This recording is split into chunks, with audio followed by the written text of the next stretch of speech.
What's up guys? I hope you are doing well. I am Veer, welcome to Star Love Family. देखिए कितनी शानदार बात यहाँ पर बोली गई है। अब बोला गया है कि हम लोग को ज़्यादा नहीं सोचना चाहिए, क्योंकि कई बार ऐसा होता है कि हम लोग किसी चीज़ का आंसर नहीं पता होता है कि हाँ ये कैसे हो गया, सिचुएशन क्या हो गई है। पर लेकिन हम लोग को उस टाइम पर अपना काम करते रहना चाहिए, क्योंकि जब आंसर मिलेगा वो उस टाइम पर मिलेगा। हम लोगों ने कभी सोचा भी नहीं होगा कि इस टाइम पर इसका आंसर मिलेगा। इनके कहने का मतलब यहाँ पर यह है कि अगर आप लोग आज की प्रॉब्लम में कहीं पर पड़े हुए हैं और उसके चलते अपनी दूसरी जो लाइफ है उसको हैम्पर कर रहे हैं, तो ये कोई सही तरीका का नहीं है। एक तरीके से एनालिसिस पैरालिसिस हो जाता है कई बार इंसान को। तो कोशिश ये करनी चाहिए कि जो भी वो काम कर रहा है वो हमेशा करते रहना चाहिए। बाकी अगर वो लाइफ में आगे बढ़ता रहेगा तो जैसे जैसे सिचुएशन आगे आएगी तो वो नहीं होता है कि आगे चलते चलते चीजों का पता चलने लगता है क्या सही है क्या गलत है। तो आगे अंडरस्टैंडिंग आप लोगों की बढ़ती चली जाएगी और उस प्रॉब्लम का सोल्यूशन आप लोगों को जरूर पता चलेगा। तो इसीलिए हमेशा अपने काम पर फोकस देना चाहिए। कभी भी किसी पर्टिकुलर प्रॉब्लम को लेकर किसी पर्टिकुलर जगह पर हम लोग को रुकना नहीं चाहिए, क्योंकि उसका सोल्यूशन कुछ ना कुछ फ्यूचर में निकल ही जाएगा। तो ये बात यहां पर बोली गई है। ओके, एक दूसरे तरीके से आप लोग ये भी बोल सकते हैं कि अपनी पढ़ाई को हैम्पर नहीं करना है किसी दूसरे रीजन की वजह से। आइए अब नजर डालते हैं आज के मैप बेस्ड क्वेश्चन पर। ही है बेल्जियम जाकर मैप में नहीं हारेगा। कल फिर इसके बारे में हम लोग डिस्कस करेंगे। बाकी काफी कुछ शानदार डिस्कस करने के लिए आज के द हिंदू न्यूज़पेपर में। आगे बढ़ने से पहले आप लोगों के सामने ही यहाँ पर ये क्वेश्चन के आंसर जो आप लोगों से लास्ट वीडियो में पूछे गए थे, तो एक एक कर इनका आंसर देख लेते हैं। इसके बाद में फिर हम लोग डिटेल में आज का पेपर डिस्कस करेंगे। न्यूज़पेपर आज थोड़ा लेट होगा क्योंकि मुझे जो न्यूज़पेपर है वो मोबाइल से ही अपलोड करना पड़ेगा, ठीक है, और मोबाइल से अपलोड करने में टाइम लग जाता है काफी। तो आइए नजर डालते हैं आज के क्वेश्चन के आंसर के ऊपर। सबसे पहले पूछा गया था कि कौन सा आर्टिकल है जो कि हमारा इलेक्शन कमीशन ऑफ इंडिया को पावर प्रोवाइड कराता है। आर्टिकल 324 इंपॉर्टेंट आर्टिकल है, इसके बारे में आप लोग याद रखते हैं। सुपरिंटेंडेंस, डायरेक्शन और कंट्रोल सारा काम जो करता है इलेक्शन कमीशन ऑफ इंडिया करता है। आज एक और आर्टिकल है और ये आर्टिकल भी फॉर्मर जो इलेक्शन चीफ इलेक्शन कमीशन है उनके द्वारा मिलकर लिखा गया है। इसमें आप लोगों को और भी एक दो बातें पता चलेगी, तो यहां पर उसके ऊपर नजर डालेंगे। 255वीं जो रिपोर्ट थी ला कमीशन की, उसके द्वारा बोला गया था कि एक कोलिजियम होना चाहिए जो हमारी कंट्री में इलेक्शन कमीशन को अपॉइंट करे। उसमें कौन हो? प्राइम मिनिस्टर हो, लीडर ऑफ अपोजिशन हो और चीफ जस्टिस ऑफ इंडिया हो। पर लेकिन इसको इंप्लीमेंट नहीं किया गया किसी भी गवर्नमेंट के द्वारा, क्योंकि इलेक्शन कमीशन को अपॉइंट करने की जो पावर होती है गवर्नमेंट के हाथ में, वो अपने ही हाथ में उसको रखना चाहती थी, वो उसको अपने हाथ से जाने नहीं देना चाहती थी। तो इसलिए ये पावर हमेशा इसी के हाथ में रही। अगर बात करें स्टार्टिंग में हमारी कंट्री में इलेक्शन कमीशन एक सिंगल मेंबर बॉडी हुआ करती थी, जो कि चीफ इलेक्शन कमीशन यहां पर सब कुछ टैकल किया करते थे। आज की डेट में यहां पर ये 3 मेंबर बॉडी है। 1993 से लेके अब तक यहां पर ये 3 मेंबर बॉडी चली हुई आ रही है। एक चीफ इलेक्शन कमीशन होता है प्लस एक चीफ इलेक्शन कमीशन होता है प्लस 2 इलेक्शन कमिश्नर होते हैं जो कि मिलकर काम करते हैं। ओके, तो ये याद रखिए।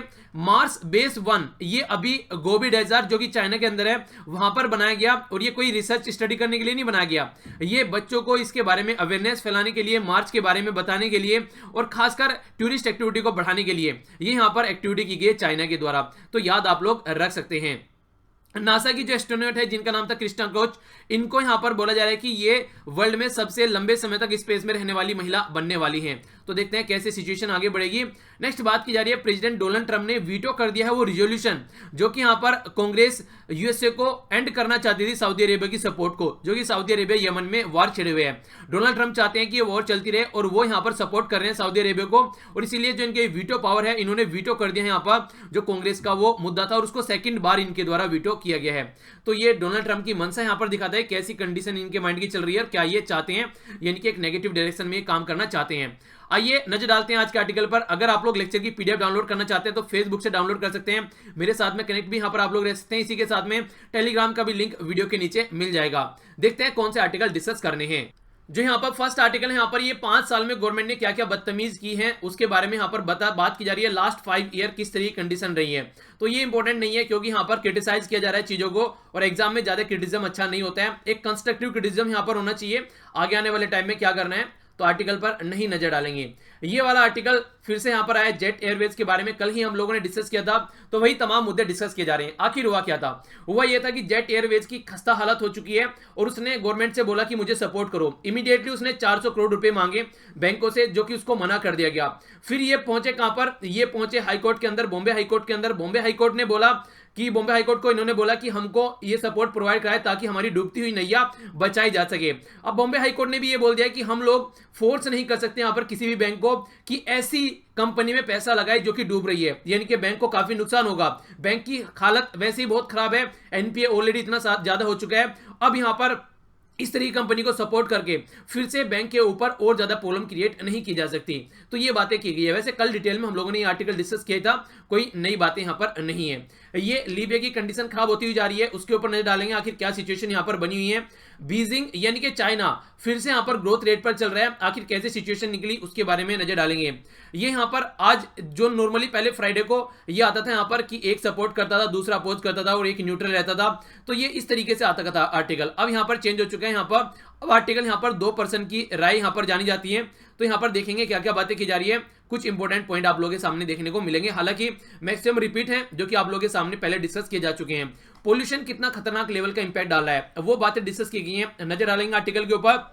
ये वाला आर्टिकल नहीं है, इंपॉर्टेंट छत्तीसगढ़ के बारे में बात कर रहे हैं यहाँ पर। बस्तर रीजन में, अभी बस्तर रीजन में आप लोग कई सारी दुर्घटनाएं देखने को मिलती है, खासकर एक नक्सल अफेक्टेड एरिया है, तो उसी के बारे में डिस्कस किया जा रहा है जो कि इंपॉर्टेंट नहीं है।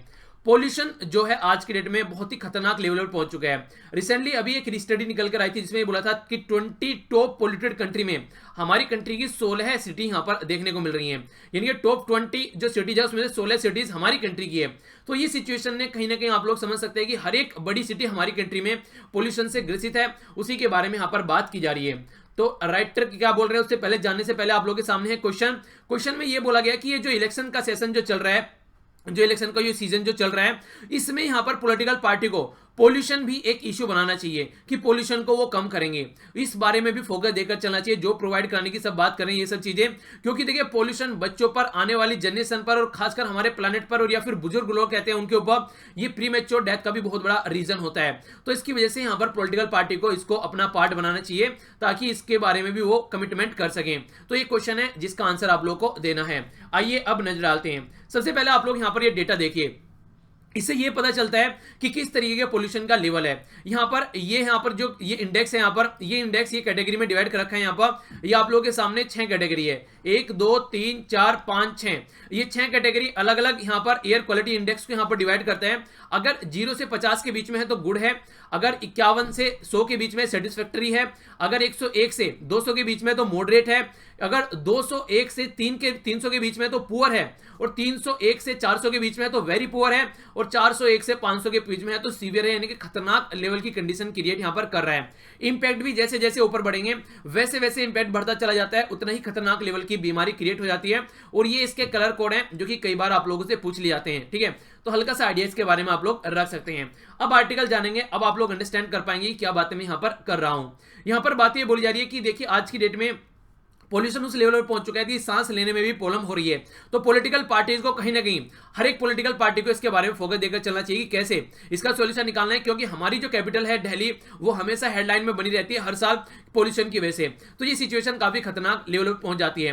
अक्टूबर से लेकर दिसंबर तक जो सर्दी का महीना होता है, या फिर आप लोग बोलते हैं जब से सर्दी होना स्टार्ट होती है, तो स्टेबल बर्निंग घास फूस जो जलाया जाता है पंजाब हरियाणा खासकर वेस्टर्न उत्तर प्रदेश में भी, और जो स्मोक यहाँ पर निकल के आती है इंडस्ट्रीज से, और जो मोटर व्हीकल एमिशन होता है यानी कि जो गाड़ियों से प्रदूषण निकल के आता है, उसकी वजह से दिल्ली की जो सिचुएशन हो जाती है, एयर क्वालिटी इंडेक्स ये 450 के लेवल में पहुंच जाता है। मतलब क्या है, मतलब ये है 401 से लेके 500 सीवियर कंडीशन में पहुंच जाता है कि इससे खतरनाक कोई कंडीशन हो ही नहीं सकती, दिल्ली रहने लायक सिटी नहीं रह जाती है, खासकर इस ड्यूरेशन में अगर आप लोग बात करेंगे तो। और अगर बात करें रिमेनिंग टाइम पर भी कोई ज्यादा अच्छी नहीं रहती है। एयर क्वालिटी इंडेक्स ये 101 से लेकर 200 तक ये भी अनहेल्दी रहता है, यानी कि अगर तब की बात करेंगे तो तब भी यहाँ पर मॉडरेट रेंज में रहता है, यानी कि यहाँ पर आप लोग समझ सकते हैं लगभग ये वाली रेंज रहती है जो कि ज्यादा अच्छी नहीं रहती है। सेटिस्फैक्टरी 51 से 100 या फिर गुड 0 से 50, इस बीच में तो कभी आता ही नहीं है। तो इस तरीके से अगर आप लोग समझेंगे तो एक पैटर्न चला रहता है जिसकी वजह से यहाँ पर ये सिचुएशन देखने को मिलती है। और अगर बात करें लास्ट 5 साल में इसकी वजह से जो क्रॉप बर्निंग वगैरह ये सब चीजें देखने को मिली है, या फिर जो भी अनहेल्दी एनवायरमेंट रहा, 1.7% हमारी कंट्री की जीडीपी का नुकसान इसकी वजह से हुआ है। दिल्ली हरियाणा और पंजाब में लगभग 2 लाख करोड़ यहाँ पर आप लोग बोल सकते हैं, ये इसकी वजह से यहाँ पर ये काफी इंपैक्ट पड़ रहा है। इतने सारे रुपए हम लोग यहाँ पर बर्बाद कर चुके हैं इस पोल्यूशन की वजह से। तो पोल्यूशन बहुत बड़ा इंपैक्ट आज के में सोसाइटी के ऊपर डाल रहा है, अलार्मिंग लेवल पर तक पहुंच जाता है, पर लेकिन ना तो यूनियन गवर्नमेंट और ना ही दिल्ली गवर्नमेंट के द्वारा कोई ऐसा सॉल्यूशन निकाला जा रहा है जो कि लॉन्ग टर्म सॉल्यूशन हो। शॉर्ट टर्म तो ये निकाल देते हैं कि ओड इवन कर दो और ये फलाना ढिमकाना, ये सारी चीजें कोई अच्छा स्टेप नहीं उठाती है। इंटरिम बजट में भी इसके ऊपर कोई फोकस नहीं दिया गया, जबकि अलार्मिंग कंडीशन है। ओड इवन का फंडा निकाल के लेकर आए पोल्यूशन कम करने के लिए, पर लेकिन फेल हो गए। उसकी वजह से यहां पर पोल्यूशन घटा तो नहीं, पोल्यूशन और ज्यादा बढ़ गया, क्योंकि उसकी वजह से जब ओड इवन आ गए तो जो वैसी जैसे कि स्कूटर हो गए, तिपहिया हो गए, वैसी जो चीजें थी वो और लार्ज स्केल पर बढ़े। 10% इंक्रीज यहां पर देखने को मिला रोड पर। जो भी ये दूसरे व्हीकल थे गाड़ी को बंद कर दिया, पर लेकिन ये वाले व्हीकल यहां पर और ज्यादा बढ़ गए। जैसे कि 17% इंक्रीज देखने को मिला टू व्हीलर में, थ्री व्हीलर में 12% इंक्रीज देखने को मिला, टैक्सी में 22% इंक्रीज देखने को मिला, 38% इंक्रीज यहां पर प्राइवेट बसेस में देखने को मिला। तो इसकी वजह से यहां पर कोई अच्छा सॉल्यूशन निकला नहीं, जिसके लिए सोचा था कि हाँ इससे कोई सॉल्यूशन निकलने वाला है।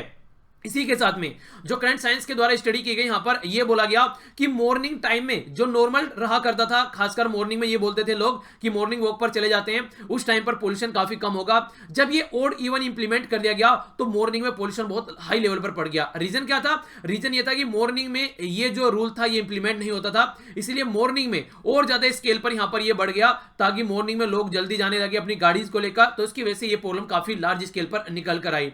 तो देखिए, गवर्नमेंट को अगर सोल्यूशन निकालना है तो यहां पर अच्छे स्टेप लेकर चलने पड़ेंगे, ऑल्टरनेटिव कोई खोजने पड़ेंगे।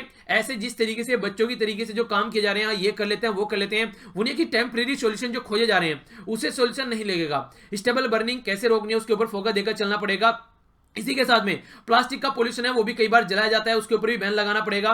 फायर क्रैकर के ऊपर आप लोगों को बैन लगाना पड़ेगा। इसी के साथ में जो व्हीकल हैं जिनकी कंडीशन खराब है और वो स्टैंडर्ड एमिशन को फॉलो नहीं करते हैं, उसको एकदम इमीडिएटली आप लोगों को बंद करना पड़ेगा। सेपरेट कीजिए यहाँ पर जो लाइन होती है बसेस की, जो यहाँ पर अलग तरीके से जो बस होती है उनको अलग से चलने दीजिए, ताकि एक उसमें जो कंजेस्शन लगा रहता है, जो जाम लगा रहता है, उसमें फंसे रहते हैं, काफी पोल्यूशन उसकी वजह से देखने को मिलता है। इसी के साथ में सेपरेट फंड आप लोग दीजिए बजट के अंदर, ताकि ऐसे क्राइसिस से हम लोग डील कर सकें। ये सारे स्टेप के साथ साथ में किसानों को आप लोगों को सब्सिडी प्रोवाइड करानी पड़ेगी, ताकि स्टेबल बर्निंग को वो दूसरा अल्टरनेटिव कोई खोज सकें। ड्रेनेज सिस्टम आप लोगों को सुधारने पड़ेंगे, वो भी एक अच्छा लेवल निकल के आता है। रिन्यूएबल एनर्जी पर ज्यादा फोकस आप लोगों को देनी पड़ेगी, यानी कि आप लोगों को हर एक डायरेक्शन में काम करना पड़ेगा। ये नहीं कि ओड इवन लगा दे और उसके बाद में चैन से आप लोग चादर तानकर सो रहे हैं, वो कोई सोल्यूशन ना तो निकला है और ना ही फ्यूचर में उससे कोई सोल्यूशन होने वाला है। तो ये जो पोल्यूशन क्राइसिस है ये हर एक लेवल पर काम करना पड़ेगा। अगर कोर्ट की बात करें, यानी कि हमारे कोर्ट जो है उन्होंने काफी अच्छे स्टेप लिए हैं, बार बार यहां पर जो गवर्नमेंट है उसको डायरेक्शन दिए, पर लेकिन उसका कोई ज्यादा इंपैक्ट पड़ा नहीं। यानी कि कोर्ट ने अपनी सीरियसनेस दिखाई, पर लेकिन उस तरीके से गवर्नमेंट ने अपना काम नहीं किया, फिर भी जो पोल्यूशन क्राइसिस है वो उसी लेवल पर बना रहा। एनजीओ, गवर्नमेंट या फिर जो सोशल वर्कर हैं उनको अपना अपना काम करना स्टार्ट करना पड़ेगा। अपने प्रोग्राम जो भी कैंपेन जो चलाने हैं वो चलाइए, तब तक कि खासकर गवर्नमेंट कोई प्रॉपर प्लान लेकर नहीं आती है। यानी कि एनजीओ, सोशल वर्कर अपना काम करते रहे, उनको रुकने की जरूरत नहीं है। जब गवर्नमेंट प्लान लेकर आएगी फिर उसमें और एडिशन उनका हो जाएगा। तो इस तरीके से बोला जा रहा है कि पॉलिटिकल पार्टी को सोचना चाहिए फ्यूचर जनरेशन को कैसा फ्यूचर वो देना चाहते हैं, आजकल जो प्रीमेच्योर डेथ हो रही है उनको कैसे रोकना चाहते हैं, और अपने प्लानेट को कैसे वो रखना चाह रहे हैं। क्योंकि कुछ दिनों में अगर यही कंडीशन चलती रही तो बड़ी बड़ी जो सिटीज हैं जहां पे ह्यूज पॉपुलेशन रहती है और मैक्सिमम ग्रोथ हमारी कंट्री की जीडीपी की वहां से निकल के आती है, वही अगर पोल्यूटेड हो जाएंगी बहुत लार्ज स्केल पर, तो लोग वहां पर रहना बंद कर देंगे और उसकी वजह से यहां पर एक बड़ा ही ट्रांसफॉर्मेशन आएगा, जो कि काफी गलत इंपैक्ट, नेगेटिव इंपैक्ट डालेगा हमारी पूरी कंट्री के ऊपर, हर एक लेवल पर, हेल्थ के ऊपर, इकोनॉमी के ऊपर, इंप्लॉयमेंट के ऊपर, ये सारी चीजें बर्बाद कर रख देगा। अभी टाइम है, सोच लेना चाहिए, वरना फिर टाइम भी नहीं बचेगा सोचने का। कुछ ऐसे सजेशन राइटर के द्वारा दिए जा रहे हैं। तो ये था क्वेश्चन। अब आंसर, आई होप कि आप लोग आंसर दे पाएंगे। जो भी आप लोगों के पास में पर्सनल भी जो इन्फॉर्मेशन है, यानी कि इससे रिलेटेड पर्टिकुलर आप लोगों ने जो पढ़ा होगा कहीं पे, वो भी ऐड करके क्वेश्चन का आंसर देने की कोशिश आप लोग जरूर कीजिएगा। एक और छोटा सा क्वेश्चन का आंसर आप लोग दे सकते हैं, ये मैंने कल भी आप लोगों से डिस्कस किया था, क्या election commission of India Toothless है या फिर वो काटने से रिफ्यूज कर रहा है, यानी कि या तो उसके पास में दांत नहीं है कि वो काट सके, या फिर वो काटने से रिफ्यूज कर रहा है, यानी कि वो काटना ही नहीं चाह रहा है। तो कौन सी बात यहां पर सही है?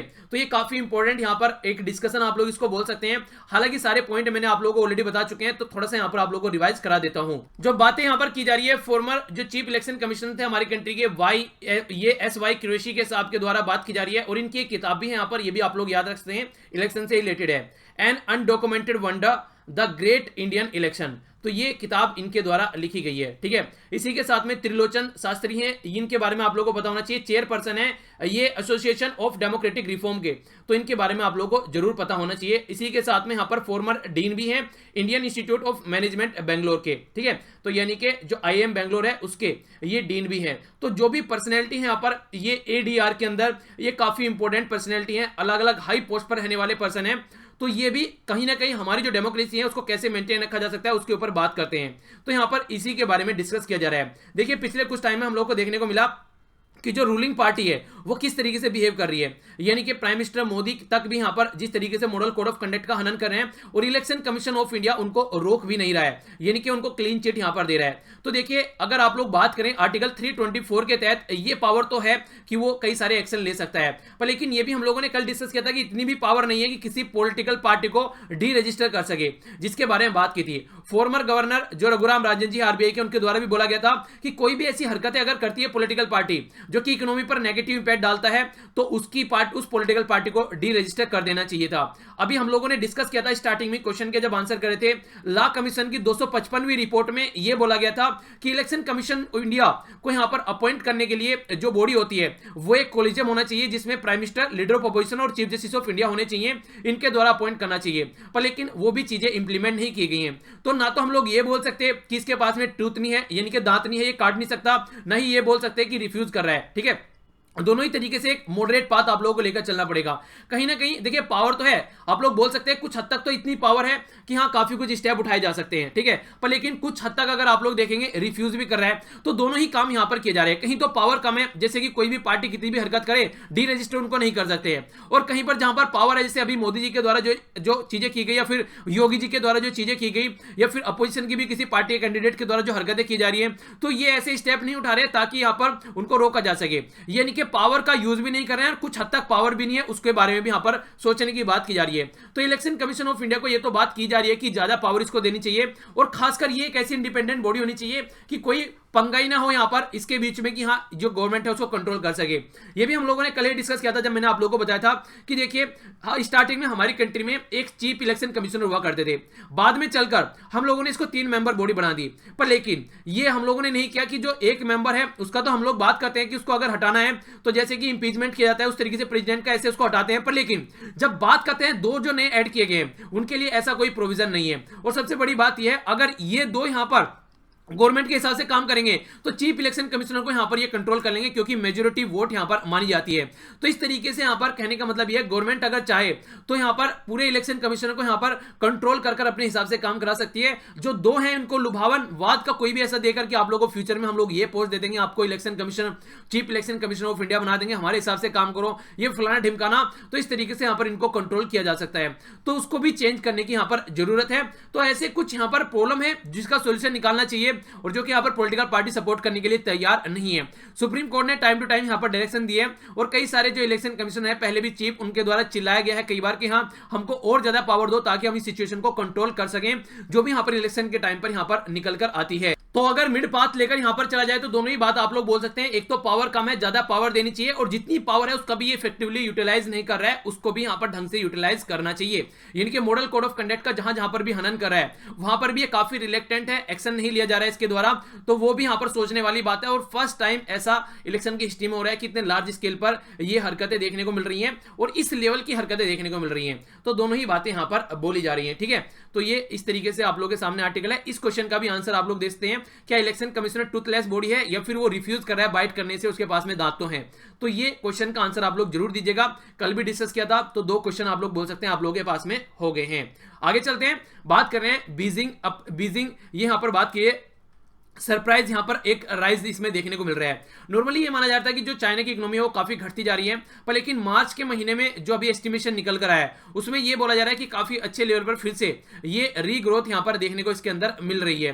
पर लेकिन ये सरप्राइज है कि कहां से निकल कर आ रहा है, तो उसी के बारे में बात की जा रही है। चाइना इकोनॉमी यहां पर रिबाउंड कर रही है, तो यहां पर नेशनल ब्यूरो ऑफ जो स्टेटिक्स है चाइना का, इसके द्वारा यहां पर बोला गया कि 6.4% से यहां पर फर्स्ट क्वार्टर में हम लोग ग्रोथ कर रहे हैं, आने वाले टाइम में यहां पर और अच्छे लेवल पर देखने को मिलेगा। जो रेट ऑफ ग्रोथ है वो फास्टर है, अगर एक्सपेक्ट किया जाए 6.3 बोला गया था तो उससे बढ़ रहा है, यानी कि ये नहीं है कि पहले ज्यादा बोल दिया था अब कम हो रहा है, पहले कम बोला गया था अब ज्यादा हो रहा है, तो एक पॉजिटिव बात आप लोग बोल सकते हैं। यहां फिर से जो रिटेल सेल है, जो फैक्ट्रीज हैं उनके कहीं ना कहीं आप लोग बोल सकते हैं फिर से उन्होंने मोमेंटम पकड़ लिया है, एक्सपोर्ट ओरिएंटेड इकोनॉमी है चाइना की, वो फिर से बढ़ती हुई नजर आ रही है। चाइनीज जो गवर्नमेंट है उसके द्वारा भी काफी स्टेप यहां पर उठाए गए हैं ताकि इस सिचुएशन को संभाला जा सके, और सोशल फाइनेंसिंग भी काफी ज्यादा इनके द्वारा इन्वेस्ट की गई है। वर्ल्ड में सेकंड लार्जेस्ट इकोनॉमी इसको बोलते हैं आफ्टर यूएसए, तो ये काफी अच्छे लेवल पर बढ़ती हुई नजर यहां पर आ रही है। तो देखते हैं किस लेवल पर ये इसको लेकर जाते हैं। ऑलमोस्ट 40% लगभग बोला जा रहा है 8.2 ट्रिलियन युआन फर्स्ट क्वार्टर में यहां पर अभी सोशल फाइनेंसिंग इनकी देखने को मिली। ये नहीं कि वो नहीं बोलते कि जनता के पास में पैसा होना चाहिए, जनता के पास में पैसा होगा तो क्या करेगी जनता, कुछ ना कुछ सामान खरीदेगी, जब जनता कुछ सामान खरीदेगी तो सामान फैक्ट्री को बनाना भी पड़ेगा, जब फैक्ट्री को सामान बनाएगी तो फैक्ट्री को सामान बनाने के लिए लोगों को एम्प्लॉयमेंट देना पड़ेगा, रॉ मटेरियल की जरूरत पड़ेगी, तो एक पूरा चक्कर घूम जाता है, पूरी साइकिल चल जाती है। तो इकोनॉमी चलने लगती है अगर जनता के पास में पैसा होता है और उस पैसे के टाइम पर उस टाइम की रिक्वायरमेंट भी होती है उसको किसी सामान की, तो वो जो साइकिल है वो कंप्लीट यहां पर कर देता है जब यहां पर पैसा जनता के हाथ में जाता है तो ओके। तो उस तरीके से यहां पर इसको चेंज करने की कोशिश के द्वारा की जा रही है। तो क्रेडिट एक्सपेंशन जैसे ही बढ़ रहा है ये आने वाले टाइम में और ज्यादा लार्ज स्केल पर इकोनॉमी बढ़ती हुई नजर आएगी। और रिसेंटली अभी चाइना और यूएसए के बीच में रस्साकसी देखने को मिली, जो कि दोनों के बीच में एक दूसरी कंट्री के जो प्रोडक्ट है उनके ऊपर टैरिफ लगा रहे थे, यानी कि टैक्स लगा रहे थे, पेनल्टी लगा रहे थे, वो भी कहीं ना कहीं थोड़ा ठंडा पड़ता हुआ नजर आ रहा है और दोनों बात करने की बातें कर रहे हैं। तो ये भी एक पॉजिटिव इंपैक्ट दिखाएगा आने वाले टाइम में। चाइनीज जो एक्सपोर्ट है यहां पर ये भी हाई देखने को मिल रहा है, लगभग 14.2% यहां पर देखते हैं, जो कि मार्च के महीने में कंपेयर टू लास्ट मंथ अगर देखा जाए तो ये बढ़ी हुई डेटा है आप लोगों के सामने। चाइनीज स्टॉक मार्केट है वो भी फिर से यहां पर बढ़ती हुई नजर आ रही है और लिक्विडिटी यहां पर इंक्रीज हो रही है, यानी कि मनी है आज के डेट में मार्केट के अंदर। तो ये सिचुएशन आप लोग देख सकते हैं। फिजिकल जो मेजर्स हैं ये भी कई सारे उठाए गए हैं, खासकर जो कंज्यूमर है उनकी स्पेंडिंग को बढ़ाया जा सके, यानी कि जो कस्टमर है आज की डेट में जो कंज्यूम करते हैं वो ज्यादा खर्च कर सके। तो इस तरीके से चाइना की जो गवर्नमेंट है वो आज के डेट में टाइट रोप पर चल रही है, यानी कि कोई भी ऐसी हरकत नहीं करना सोच रही है जिससे कि जो इकोनॉमी पर नेगेटिव इंपैक्ट पड़े। जो मैक्रो पॉलिसी है वो फोकस देकर चल रही है कैसे सॉल्यूशन निकालना है और लॉन्ग टर्म कॉन्सिक्वेंसेज क्या होंगे, हालांकि उसको इग्नोर किया जा रहा है अभी, क्योंकि अभी शॉर्ट टर्म पर फोकस देकर चला जा रहा है। तो लॉन्ग टर्म पर भी फोकस देकर चलना चाहिए, क्योंकि ग्लोबल लेवल पर अगर आप लोग देखेंगे कुछ टाइम के फायदे के लिए आप लोग लंबे समय का नुकसान नहीं कर सकते हैं। तो जो भी इनके द्वारा अभी मेजर्स ले गए हैं वो शॉर्ट टर्म मेजर्स हैं, अभी लॉन्ग टर्म में क्या सोच रहे हैं उसके बारे में अभी देखते हैं, क्योंकि अभी फिलहाल यहां से अपनी गड्डी को निकालने की कोशिश कर रहे हैं, ऐसा आप लोग बोल सकते हैं। ओके, आइए अब आगे बढ़ते हैं। नेक्स्ट आर्टिकल यहां पर बात कर रहा है लीबिया के बारे में। लीबिया यहां पर देखते हैं ये हो गया मेडिटेरेनियन सी, इधर इजिप्ट हो गया, सूडान, चढ़, ये हो गया यहां पर नाइजर, अल्जीरिया और टूनीशिया। ये है यहां पर इजिप्ट जिसकी कैपिटल है त्रिपोली। तो मेडिटेरेनियन सी के अंदर आप लोगों को ये कंट्री देखने को मिलेगी। अगर अपनी कंट्री कंपेयर में आप लोग लोकेशन देखना चाहते हैं तो ये हो गया हमारा प्यारा भारत। यहां से अगर आप लोग आएंगे तो यहां पर आप लोग देख सकते हैं एग्जैक्ट लोकेशन आप लोगों के सामने है, ये हो गया यहां पर लीबिया। ओके, अब नजर डालते हैं क्या क्या बातें की जा रही है। अगर बात करें लीबियन दिनार यहां पर करेंसी है और त्रिपोली यहां पर कैपिटल है, नॉर्थ अफ्रीकन कंट्री है और ये इसका फ्लैग हो गया। अभी रिसेंटली कंडीशन ये देखने को मिली, जो यहां पर जो जनरल है आर्मी के जिनका नाम है खलीफा हफ्तार, इनके द्वारा जो कि लीबियन आर्मी नेशनल आर्मी को हेड करते हैं, ये अभी ट्रिपोली जो कि कैपिटल है उसकी तरफ को यहां पर जा रहे हैं, यानी कि पूरा कंट्रोल ये अपने हाथ में लेने की कोशिश कर रहे हैं। अभी कुछ दिनों पहले हम लोगों ने डिस्कस किया था सूडान के बारे में, सूडान में भी गवर्नमेंट का तख्ता पलट कर दिया गया आर्मी के द्वारा, और इसीलिए हमारी कंट्री में जो इलेक्शन हो रहे हैं ना यहाँ पर आर्मी को जो यूज कर रहे हैं, बार बार पॉलिटिसाइज कर रहे हैं। यही बातें बोली जा रही है राइटर्स के द्वारा कि ऐसा मत कीजिए, वरना कुछ ऐसी हरकतें हमारी कंट्री में भी देखने को मिल जाएगी। अगर आर्मी गुस्से में आ गई तो आप लोगों को पता है जरा सी देर में सब कुछ कंट्रोल में आ जाएगा, फिर पॉलिटिकल पार्टी कुछ नहीं कर पाएगी, बैठ जाएंगे यहाँ पर विपिन रावत जी आकर कि हाँ हम करेंगे यहाँ पर कंट्री को लीड। तो इन सब चीजों से बचना चाहिए, ऐसी बार बार हिदायत गवर्नमेंट को दी जा रही है। ये यहाँ पर इसके ऊपर कंट्री के ऊपर कंट्रोल करने के साथ साथ में जो ऑयल फील्ड है, खासकर जो इकोनॉमी होती है पर्टिकुलर कंट्री की जहां पर ऑयल निकलता है, वहां पर भी ये कंट्रोल करने वाले हैं। गद्दाफी का नाम आप लोगों ने सुना ही होगा। तो लीबिया के ये लीडर थे जो कि वेस्टर्न वर्ल्ड के द्वारा उनको एक तरीके से मार भगाया, एक तरीके से मारा गया। तो उस टाइम की बात की जाए तो ये भी यहाँ पर उस टाइम से ये एक तरीके से हेल्प कर रहे थे गद्दाफी की। 1969 में जब यहाँ पर उससे पहले ये एग्जाइल हुए यहाँ पर, फिर ये एग्जाइल हो गए और फिर बाद में रिटर्न किए लीबिया में। तो यूएसए में एग्जाइल में रह रहे थे 1980 में और फिर 2011 में ये लीबिया में वापस आ गए। कहीं ना कहीं आप लोग समझ सकते हैं यहाँ पर कि कहीं ना कहीं यूएसए में ही जाकर रह रहे थे और यूएसए ने बहुत बड़ा रोल प्ले किया था गद्दाफी को मारने में। तो एक तरीके से यूएसए की साइड में ये हो गए थे, स्टार्टिंग में इन्होंने गद्दाफी की हेल्प की थी, इस तरीके से आप लोग बोल सकते हैं। नेक्स्ट जो बात की जा रही है यहाँ पर, ये अपने आप को सेलेफिस्ट बोलते हैं, यानी कहीं ना कहीं जो कनेक्ट है ये कहीं ना कहीं जो सुन्नी जो इस्लाम में जो सुन्नी पैटर्न है उस पर ये कहीं ना कहीं कनेक्ट अपने आप को पाते हैं और अलग अलग इंडिविजुअल रीजन की वजह से इनको सपोर्ट करते हैं। Egypt, Saudi Arabia, western Asian country जो हो गई खासकर वो भी सपोर्ट करते हैं, रसिया ओपनली सपोर्ट करता है, फ्रांस भी यहां पर कहीं ना कहीं सपोर्ट करता है, अलग अलग रीजन की वजह से इनको यहां पर सपोर्ट करते हैं। अगर बात माने यहां पर जब से यहां पर गद्दाफी को हटाया गया तब से लेके अब तक यहां पर गन की पॉइंट पर यहां पर राज किया जा रहा है अलग अलग लोगों के द्वारा। ऑयल रिच कंट्री है तो बहुत सारे जो लोग यहां पर बार बार यहां पर इसको कंट्रोल करने की कोशिश करते हैं और इसकी वजह से बहुत सारे जो लोग हैं यहां से वो भी माइग्रेंट हो गए अलग अलग कंट्री में, यूरोप में या फिर आसपास वाली कंट्री में। अफ्रीका में एक टाइम ऐसा हुआ करता था कि लीबिया को हाईएस्ट स्टैंडर्ड लिविंग कंट्री माना जाता था, यानी कि लोग यहां पर रहना पसंद करते थे। फ्री हेल्थ, अच्छी एजुकेशन, खासकर हाई जो फीमेल लिटरेसी रेट है, इसी के साथ में वर्क प्लेस पे जो वुमेन है वो भी अच्छे तरीके से जॉब करती थी। पर लेकिन आज की डेट में बिल्कुल पैटर्न पलट चुका है। यहाँ पर जब गद्दाफी का रिवोल्ट हुआ और उस टाइम पर जो इंटरवेंशन किया गया वेस्टर्न वर्ल्ड के द्वारा, यूएन सिक्योरिटी काउंसिल भी वहां पर काम कराना चाहती थी, अपने हिसाब से सीज फायर करना चाहती थी। पर लेकिन यहाँ पर उस टाइम पर सीज फायर को सपोर्ट तो किया था इंडिया, रसिया, चाइना के द्वारा। गद्दाफी ने भी रिजोल्यूशन एक्सेप्ट कर लिया था, पर लेकिन वेस्टर्न वर्ल्ड ने अपनी दादागिरी दिखाई और वहां पर उस टाइम पर यूएन की कुछ नहीं मानी और अपने हिसाब से घुसकर इसके अंदर फ्रांस, यूके एंड यूएसए ने अटैक किया गद्दाफी के ऊपर, यहां पर खासकर नेटो फोर्सेस के द्वारा मिलकर, और इसको वहां पर खत्म कर डाला।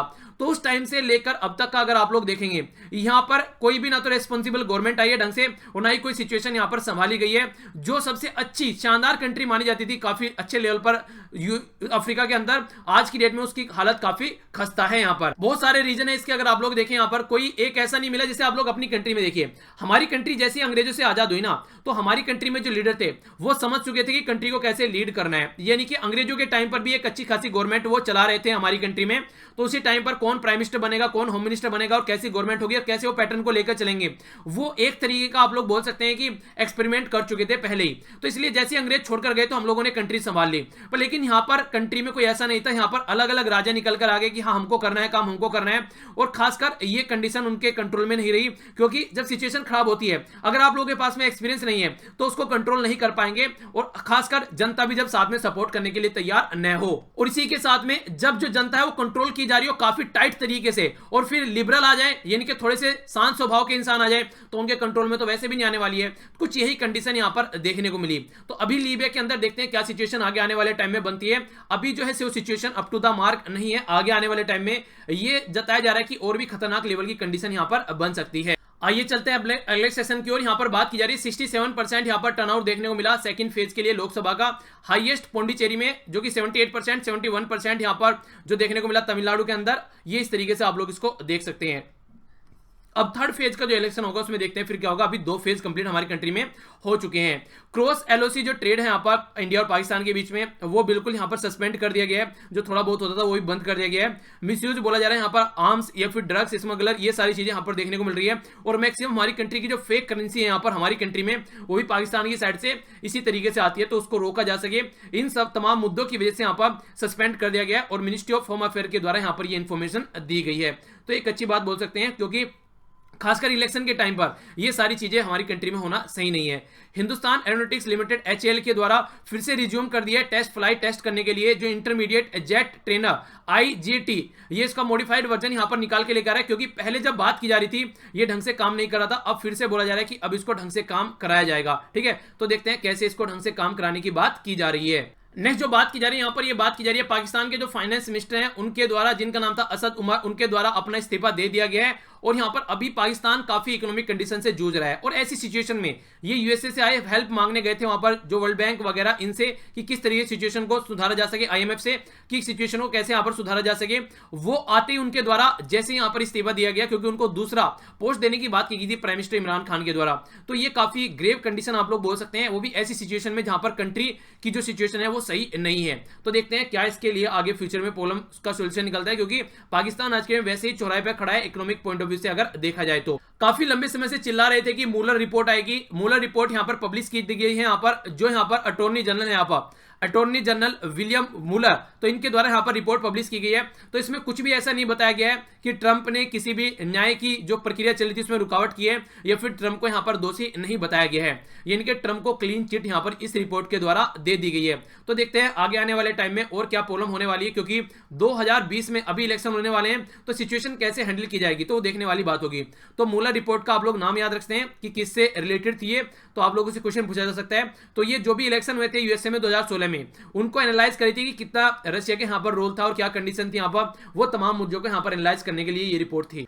नेक्स्ट यहाँ पर जो अमेजन कंपनी है उसके द्वारा बोल दिया गया है कि वो यहाँ पर चाइना में अपने ऑपरेशन यहाँ पर बंद कर देगी। टफ कंपटीशन देखने को मिल रहा है और चाइना उस तरीके से उसका अलाउ भी नहीं कर रही है काम करने के लिए जैसे वो इंडिपेंडेंटली काम करती है। कंट्री टेलीकॉम सब्सक्राइबर बेस जो है वो बढ़ रहा है यहाँ पर 120 यानी कि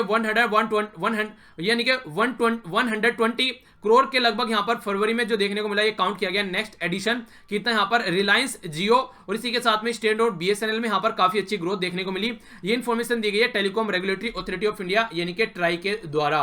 council of scientific and industrial research CSIR जिसको आप लोग बोलते हैं, वो प्लान कर रही है जीनोम सीक्वेंसिंग करने की, यानी कि हमारी एक तरीके से पैटर्न समझने की, हमारी कंट्री की जो पॉपुलेशन है उसका, उससे ये फायदा होगा आने वाले टाइम में कि अगर कोई डिजीज है उसके बारे में पता लगाया जा सकेगा, उसका सोल्यूशन निकाला जा सकेगा एक तरीके से अगर ये इन्फॉर्मेशन इकट्ठा कर पाएंगे तो। पोलैंड के बारे में आप लोगों से पूछा गया था, तो पोलैंड यहाँ पर आप लोग देखते हैं एग्जैक्ट लोकेशन आप लोगों के सामने है।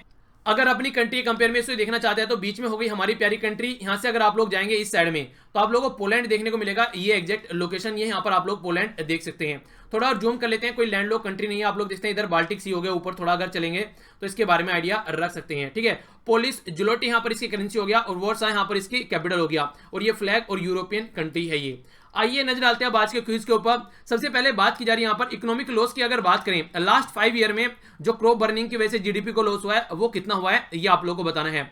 अकॉर्डिंग टू अगर फिगर मैनेज है यहाँ पर नेशनल ब्यूरो ऑफ ये यहाँ पर स्टेटिक्स है चाइनीज का, इसके द्वारा कितना बोला गया कि जो इकोनॉमी बढ़ने वाली है ये इसके बारे में क्या इन्फॉर्मेशन दी गई, कितनी ग्रोथ उसके द्वारा बताई गई। आर्मी के जनरल आप लोगों को बताना है नाम उनका जिनके द्वारा कंट्रोल करने की बात की जा रही है कंट्री को लीबिया के अंदर। नेक्स्ट आप लोगों को यहाँ पर उनका नाम तो बताना ही है। इसी के साथ में जो मुन्नार गद्दाफी की इनके द्वारा हेल्प की गई थी, ठीक है, तो ये कब की गई थी पावर को सीज करने के लिए। हालांकि बाद में ये एग्जाइल में चले गए थे और फिर रिटर्न हुए 2011 में वापस लीबिया में। अब ये कंडीशन आप लोगों के सामने है। कौन प्लान कर रहा है यहाँ पर जीनोम सीक्वेंसिंग करने की हमारी कंट्री की, ताकि डिजीज का लिंक भी समझा जा सके और अपनी कंट्री की पॉपुलेशन का पैटर्न समझा जा सके, ये आप लोगों को बताना है। कौन सी ऐसी कंपनी है जो चाइना में अपने ऑपरेशन शट डाउन करने जा रही है और वर्ल्ड की काफी बड़ी ये कंपनी है, इसके बारे में आप लोग को पता होना चाहिए। तो ये था टोटल आज का डिस्कशन। आई होप कि आप लोगों को लेक्चर पसंद आया होगा। तो अगर लेक्चर पसंद आता तो लाइक करना मत भूलिए, नहीं पसंद आता तो डिसलाइक करने का भी पूरा हक है। मॉर्निंग में क्वेश्चन की वीडियो तो टाइम पर आ गई थी, लेकिन देखिए ये वाली वीडियो जो है यहाँ पर ये टोटली यहाँ पर जब मोबाइल से अपलोड करनी पड़ती है तो ये थोड़ी बड़ी वीडियो हो जाती है। ठीक है, तो ये जो बड़ी वीडियो होती है इसकी वजह से यहाँ पर काफी ज्यादा टाइम लग जाता है। क्वेश्चन वाली वीडियो के कंपेयर में ये काफी लार्ज डेटा इसका हो जाता है। ठीक है, तो वो तो वैसे भी अपलोड हो जाती है आराम से, तो यहाँ पर काफी दिक्कत आप लोगों के सामने निकल कर आती है।